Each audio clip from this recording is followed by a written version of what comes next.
میرا موضوع ہے رمضان المبارک کی مقدس ساعتیں اور شب قدر کی فضیلت۔ جی ہاں ناظرین کرام، زندگی کی بساط میں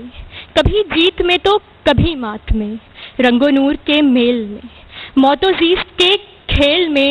رات دن کے تضاد میں، بحر و بر کے ملاپ میں، اس بات کی دلیل ہے کہ کوئی ہے جو شہرک سے بھی زیادہ قریب ہے،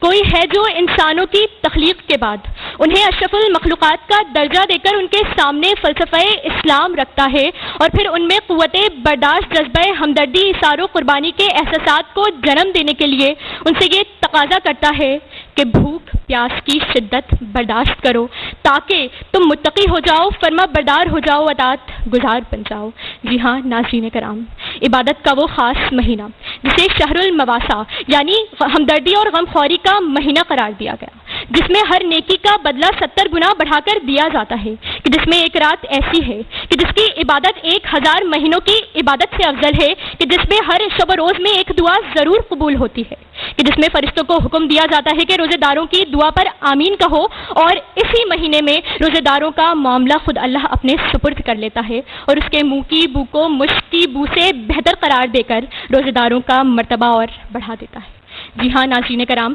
وہی مہینہ کہ جس کا پہلا اشرہ اپنی رحمت سے بنی آدم کو ڈھانپ لیتا ہے، دوسرا اشرہ اسے گناہوں سے اس طرح پاک کر دیتا ہے جیسے ابھی پیدا ہوا، اور پھر تیسرا اشرہ بنی آدم کے مضطرب دل کو جہنم سے نجات کی بشارت دیتا ہے۔ ہاں وہی مہینہ جس میں شب نزول قرآن ہے، یوم بدر بھی ہے اور یوم علی بھی۔ ہاں وہی مہینہ کہ جس کی برکتوں سے شہیدوں کا خون رنگ لایا، آزادی کا خواب شرمندہ تعبیر ہوا، بحر ظلمات میں ڈوبتی ہوئی اور باطل کے طوفانوں سے ٹکراتی ہوئی ملت کی کشتی آخرکار ساحل مراد سے ہمکنار ہوئی اور پاکستان کا نام نقشے پر ابھرا۔ جی ہاں ناظرین کرام، وہی رمضان المبارک کا مہینہ آج اپنی رحمتوں، برکتوں اور فضیلتوں کو سمیٹتے ہوئے الوداع کی دہلیز پر کھڑا ہے۔ ہم سے یہ سوال کرتا ہے کہ کیا اس مہینے میں اللہ کی رحمتوں کو سمیٹتے ہوئے اپنی بخشش کروا کر خود کو جہنم کی آگ سے نجات دلانے میں کامیاب ہوئے؟ کیا ہمارے ذہنوں میں حضور صلی اللہ علیہ وسلم کے وہ بابرکت الفاظ گونجے کہ الصیام جنۃ من النار، کہ روزہ جہنم سے ڈھال ہے؟ کیا صحیح بخاری کی وہ حدیث ہمارے سماعتوں کے نظر ہوئی کہ جو شخص اللہ کی راہ میں ایک دن کا روزہ رکھتا ہے، اللہ تعالیٰ اس کا چہرہ اس ایک دن کے عوض جہنم سے 70,000 سال دور کر دے گا؟ جی ہاں ناظرین کرام، کہ جب افطار کی نعمت سے لطف اندوز ہوئے تو کیا یہ خیال رکھا کہ تمہارے ارد گرد کوئی بھوکا تو نہیں؟ کہ جب تراویح کے لیے مسجد کا رخ کیا تو کیا دل کو اس بات پر آمادہ کیا کہ تمہارے اس عمل میں کوئی ریاکاری تو نہیں؟ اگر ایسا نہیں کیا تو جان لو اے اہل ایمان، تمہارے روزے کی خدا کو کوئی ضرورت نہیں۔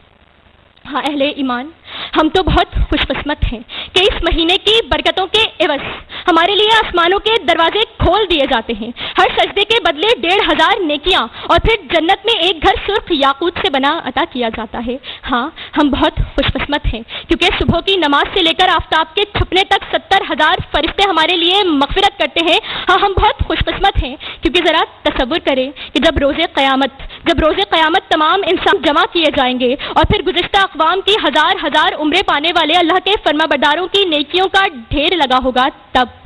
تب امت محمدی کے خوش نصیبوں کو یہ معلوم ہوگا کہ ان کے ہر سال صرف شب قدر کی عبادت گزشتہ اقوام کی ہزاروں سال کی عبادت پر حاوی ہو چکی۔ ہاں اہل ایمان، ہم بہت خوش قسمت ہیں، ہم بہت خوش قسمت ہیں کہ اس لیلۃ القدر کی رات کو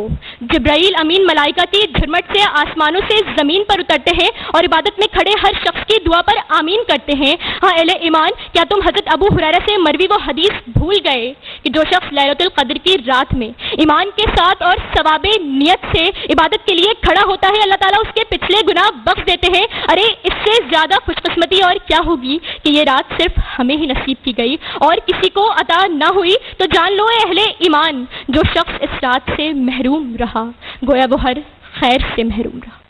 آج ہم اپنی خوش قسمتی کو پس پشت ڈال کر خود کو بدنصیب بنانے پر تلے ہوئے ہیں۔ افطار کی ساعتوں میں کہ جب دعائیں رد نہیں ہوتی تو خود کو گفتگو میں مشغول کرنے والے ہم خود، جھوٹ مکر و فریب کے خنجر سے اپنے صالح اعمال کا گلا کاٹنے والے ہم خود، زکوٰۃ کی ادائیگی میں سستی اور کاہلی اور غریبوں اور مسکینوں کو جھڑکنے والے ہم خود۔ طاق راتوں کی فضیلتوں کو جانتے ہوئے، شاپنگ مالز کا چکر کاٹنے والے ہم خود، اور عید کا چاند دیکھتے ہی خود کو شیطانی حرکتوں کا آئینہ دار بنانے والے بھی ہم خود۔ کہنا ہرگز غلط نہیں لگتا کہ تم میں حوروں کا کوئی چاہنے والا ہی نہیں ہے، جلوہ طور تو موجود ہے، موسیٰ ہی نہیں ہے۔ مگر ناظرین کرام، میرا مقصد یہاں مایوسی کا درس دینا نہیں، مگر اپنی کوتاہیوں پر نظر ثانی کا ہے، تاکہ ہم سب ان رمضان کی برکتوں، رحمتوں اور فضیلتوں سے مستفید ہو سکیں، کیونکہ اذکار کا، اطاعت کا مزہ اور ہی کچھ ہے، اس ماہ محبت کا مزہ اور ہی کچھ ہے، جو بطن تا باطن کو کیے دیتی ہے روشن، اس بھوک کی شدت کا مزہ اور ہی کچھ ہے، دن بھر کی جگالی میں کہاں پائے گا کوئی، افطار کی لذت کا مزہ اور ہی کچھ ہے، خود شرب و عقل لطف سے خالی نہیں، لیکن مہماں کی ضیافت کا مزہ اور ہی کچھ ہے۔